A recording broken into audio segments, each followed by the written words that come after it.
All right. So I was wondering if you could kind of just like take me through the process of creating a new strain. Like, are you selecting the plants with a specific trait in mind, or are you just taking two plants, crossing them, and kind of seeing what comes out, and then following the trail from there? How does that work? Yeah, so I mean, each strain is different. I'll give you an example. I brought back a cut from AK-47 from a family farm in Durango, Mexico. We got it back and got it initiated. We then crossed it with a very popular Michigan strain. You've probably heard of it, Oreos. But to create our new strain, which we called Cream 47, we had to take the Oreos, get it to an F3, and then we took our AK-47, which we knew is a landrace strain, and we did that initial upfront cross. When Hmm. we do that cross, when creating Cream 47, we had a list of markers we wanted to hit. We wanted to hit high trichome density. We wanted the bag peel to be there. We wanted some of that creamy kind of Oreo flavor to come over from the Oreos in that cross. So in some cases, it's doing a stem rub on the male.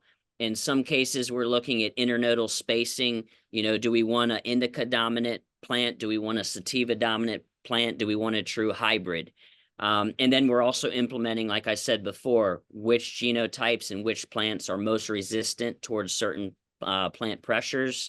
So, I mean, it's hard to give a breeder a rundown of an exact formula for what our targets are. But it's always changing. I mean, for each strain, we have a different goal. We just developed a strain Push OG, which our goal for that was to be very drought resistant, Hmm. very, very drought resistant, and to be a light feeder.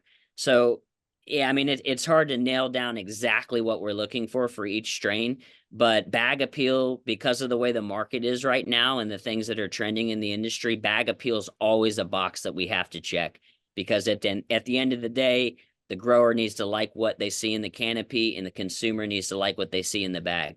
Yeah, for sure.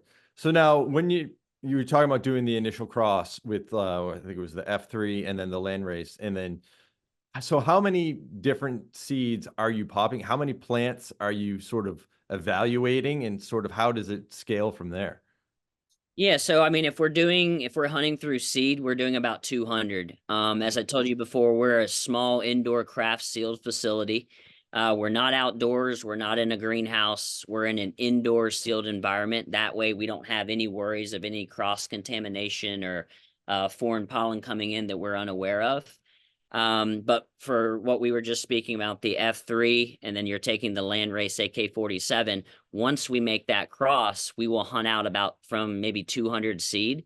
We'll do that because of the stability with both lines we're working with. All we need is about 200 seed to find that genotype that we want to then sterilize. Again, we use axillary node culture. So we're actually doing a microsplice, taking that node, sterilizing it, and then getting it into vitro.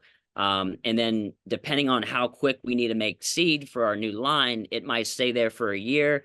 It might stay there for 2 years. And then we're pulling it out when we need it.